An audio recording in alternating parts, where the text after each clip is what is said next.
दोस्तों, अगर आप भी भारत और इंग्लैंड के बीच दूसरे टेस्ट के तीसरे दिन का धुआंधार खेल देखकर खुश हो गए हो तो फटाफट वीडियो को एक जोरदार लाइक जरूर ठोक देना। आज का हमारा छोटा सा टारगेट है सिर्फ 500 लाइक का, तो उंगली चलाओ और लाइक पर दबाओ। और हाँ, जसप्रीत बुमराह और कुलदीप यादव की गेंदबाजी देखे बिना मत जाना, क्योंकि तीसरे दिन इन दोनों ने इंग्लैंड को ऐसे रौंदा है जैसे आटे में नमक भी गुम हो जाए। हाइलाइट्स देखोगे तो बोल पड़ोगे बाप रे बाप। लेकिन उससे पहले आप सबका क्रिकेटिया ज्ञान चेक करते हैं। बताओ जरा, भारत जीतेगा या इंग्लैंड? अपनी जबरदस्त राय हमें नीचे कमेंट में जरूर बताना। तो चलिए अब ज्यादा टाइम ना लेते हुए शुरू करते हैं आज का मस्त वाला वीडियो। दोस्तों, बर्मिंघम की धरती पर जब भारत और इंग्लैंड का दूसरा टेस्ट शुरू हुआ तो लोग बोले, अरे गिल ने टॉस जीतकर बल्लेबाजी ले ली, गर्मी में दिमाग भी गर्म हो गया क्या? लेकिन शुभमन गिल ने जैसे ही ये फैसला लिया मानो किसी छुपे रुस्तम प्लान की शुरुआत हो गई। शुरुआत हुई केएल राहुल और यशस्वी जायसवाल से। दोनों ऐसे खेले जैसे परीक्षा में पहला सवाल आसान मिल गया हो। राहुल ने क्लास दिखाया, पूरे 47 रन ठोक दिए, लेकिन फिर क्रिस वोक्स ने एक खतरनाक गेंद डालकर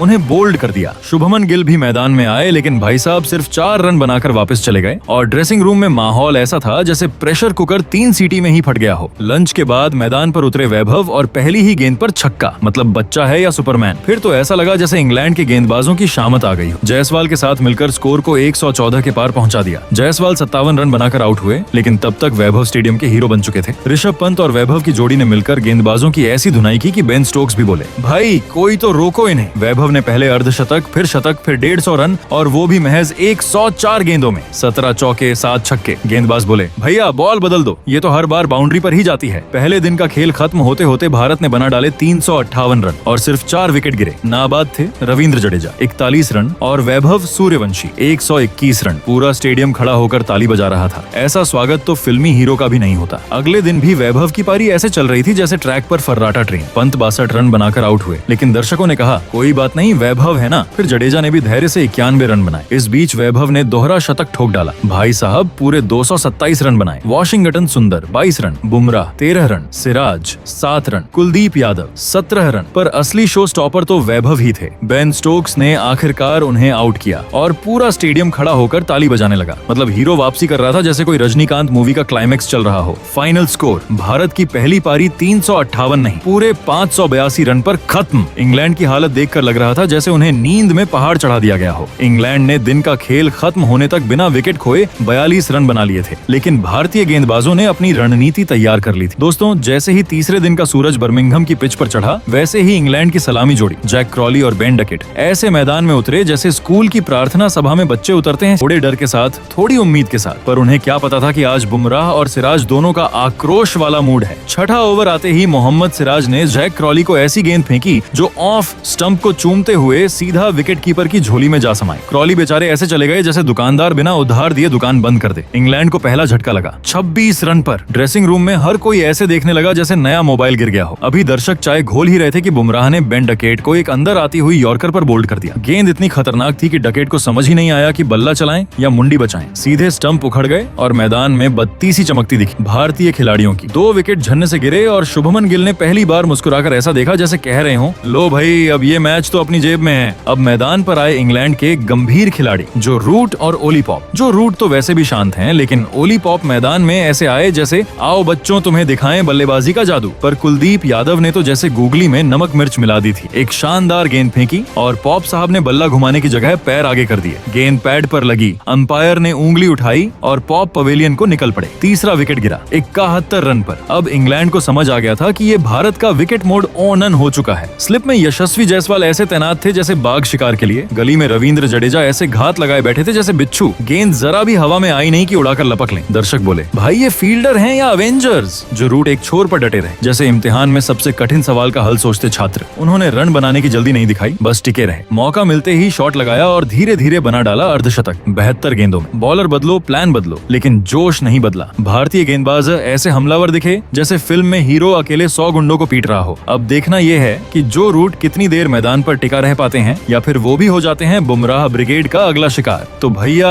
जरा सोचिए, जो रूट जैसे शान टाइप बल्लेबाज के साथ मैदान पर आए एकदम टपोरी स्टाइल के खिलाड़ी हैरी ब्रुक आते ही बोले, अब दिखाते हैं असली इंग्लिश बैटिंग। और फिर बुमराह को मारा एक कवर ड्राइव, फिर एक स्क्वायर कट, दोनों बार चौका। दर्शक बोले, अरे ये तो वाकई में ब्रुक नहीं तूफान है। लेकिन क्रिकेट है ही ऐसा। यहाँ एक पल राजा, दूसरा पल रंक। लंच के बाद शुरू हुआ असली तमाशा। जसप्रीत बुमराह, जिन्हें गेंदबाजी में delivery boy of the year का अवार्ड मिलना चाहिए, ने जैसे ही खेल फिर शुरू किया, हैरी ब्रूक को थाली में परोसकर यॉर्कर परोस दी। भाई साहब, गेंद सीधे स्टंप्स की जड़ में लगी और गिल्लियां ऐसे उड़ी जैसे दिवाली की रात पटाखा फूटे। ब्रूक ऐसे चुपचाप पवेलियन लौटे जैसे स्कूल में पापा से रिपोर्ट कार्ड पर साइन करवाने जा रहे हो। अब इंग्लैंड का स्कोर हो गया 122 पर 4 विकेट। बुमराह के नाम 3 जबरदस्त शिकार और स्टेडियम में तालियों की गूंज ऐसे बज रही थी जैसे शादी में डीजे पर लड़की ब्यूटीफुल कर गई चुल चल रहा हो। अब मैदान पर आए इंग्लैंड की आखिरी उम्मीद, कैप्टन बेन स्टोक्स। भाई साहब, जो रूट तो पहले से जमे थे, लेकिन अब साथ मिला बेन स्टोक्स का। दोनों ने सोचा चलो थोड़ा धैर्य दिखाते हैं, नहीं तो इंडिया वाले पूरी टीम को लंच डिनर सब बना देंगे। और फिर टी ब्रेक तक इन दोनों ने बल्ला टेक कर जैसे प्रार्थना शुरू कर दी, हे भगवान एक और विकेट ना गिरे। और वाकई काम कर गया। और इसी दौरान जो रूट ने मचा दिया गदर, पूरी 133 गेंदें खेली और शतक ठोक डाला। वो भी क्या ठोकना, 10 चौके और 4 छक्के। मतलब ये आदमी बैटिंग नहीं कर रहा था, कोई पेंटिंग बना रहा था। हर शॉट पर दर्शक वाह वाह करते रहे।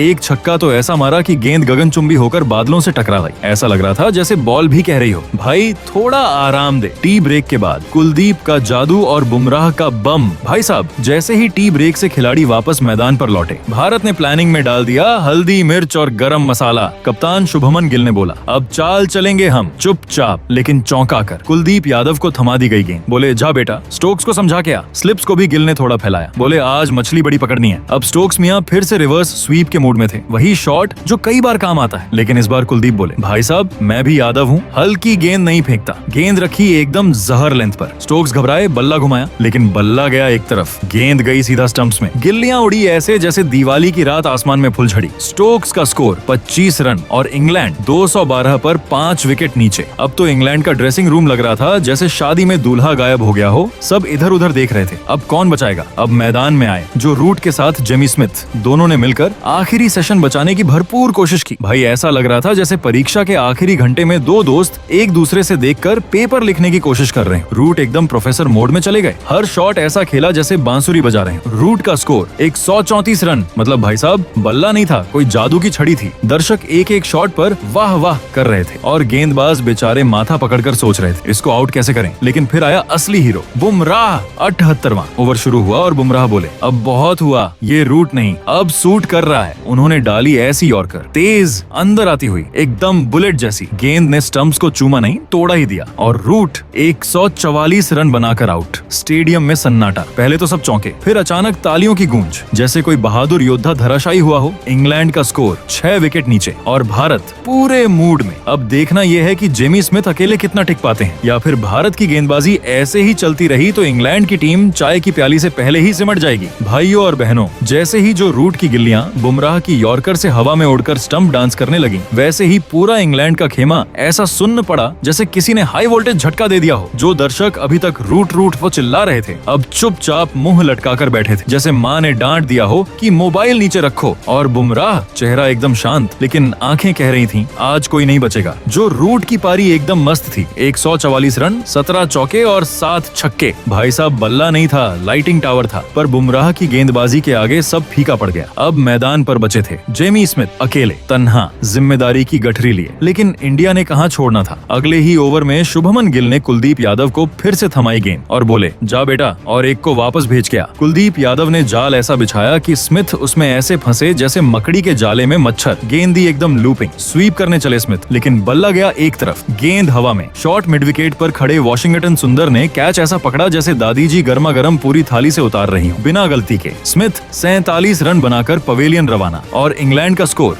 294 पर 7 विकेट। भाई साहब, अब तो स्टेडियम में भारत वालों की बाँछें खिल गईं, जैसे मामा के घर जाने की टिकट मिल गई हो। और अब भारत के सामने एक ही काम, जो बचा है उसे समेट देना। गेंदबाजों का आत्मविश्वास 7वें आसमान पर था। शुभमन गिल के चेहरे पर मुस्कान फैल चुकी थी और कमेंटेटर भी कहने लगे थे, अब तो बचो इंग्लैंड, अगर बच सको तो। अब जब जो रूट और स्मिथ भी आउट होकर बेंच पर आ चुके थे, तब इंग्लैंड ने भेजे क्रिस वोक्स और ब्रैंडन कार्स। दोनों ऑलराउंडर हैं, मतलब थोड़ा बल्ला चलाना आता है, लेकिन उम्मीद जी नहीं। उम्मीद तो उतनी ही थी जितनी बारिश के दिन धूप निकलने की। पर क्या करें, जब हालात टाइट हों तो बड़बोले भी मुनि बन जाते हैं। दोनों भाई साहब मैदान पर ऐसे टिके जैसे ऑटो वाले से मोलभाव कर रहे हो। भैया थोड़ा रुक जाओ, बस 5 मिनट। भारत की तरफ से शुरू हुआ गेंदबाजों का घूमता पहिया। शुभमन गिल बोले, सिराज, कुलदीप, जडेजा और फिर वापस बुमराह, सबको आजमा लो, लेकिन विकेट चाहिए। गेंदबाज ऐसे आ जा रहे थे जैसे होटल में वेटर और कुछ लाऊं साहब पूछता है, लेकिन वो वोक्स और कार्स ने शांति का पाठ पढ़ लिया था। उन्होंने रन बनाने की जल्दी नहीं दिखाई, बस बोले भैया आज नानी याद नहीं करनी है। धीरे धीरे स्कोर पहुंच गया 320 के पार। दिन का आखिरी घंटा, भारत ने गेंदबाजी में डाला हर मसाला, पर विकेट नहीं मिला। बुमराह ने फिर से यॉर्कर चलाया, कुलदीप ने गूगली में बटर मिलाया, जडेजा ने टाइट लाइन डाली। लेकिन भाई साहब, वोक्स और कार्स ने ऐसा डिफेंस किया जैसे स्कूल में बच्चे टीचर की डांट से बच रहे हो। तीसरे दिन का अंत, इंग्लैंड 7 विकेट पर 328 रन। अब जब स्टंप्स की घंटी बजी, भारत के ड्रेसिंग रूम में मिला मिला सा माहौल था। तो भाइयों और बहनों, अब जरा आप ही बताओ, जिस अंदाज में भारत की गेंदबाजी ने इंग्लैंड की लंका लगाई है, उसको देखने के बाद जसप्रीत बुमराह और कुलदीप यादव को 10 में से कितने नंबर देना चाहोगे? अपनी राय नीचे कमेंट में जरूर लिखो। आपकी राय हमारे लिए वही है जो मैच में आखिरी विकेट होता है, एकदम खास। और हाँ, अगर आपको ये जानकारी जरा भी पसंद आई हो, चेहरे पर मुस्कान आई हो या दिल में देशभक्ति का जोश, तो वीडियो को जरूर लाइक ठोक देना। अगर पहली बार आए हो हमारे चैनल पर तो सब्सक्राइब का बटन दबा दो भाई, घंटी भी बजा देना ताकि अगली बार जब मैदान में कुछ गदर हो तो सबसे पहले खबर आपके पास पहुंचे। मिलेंगे अगली जानकारी में, तब तक के लिए जय हिंद, जय भारत।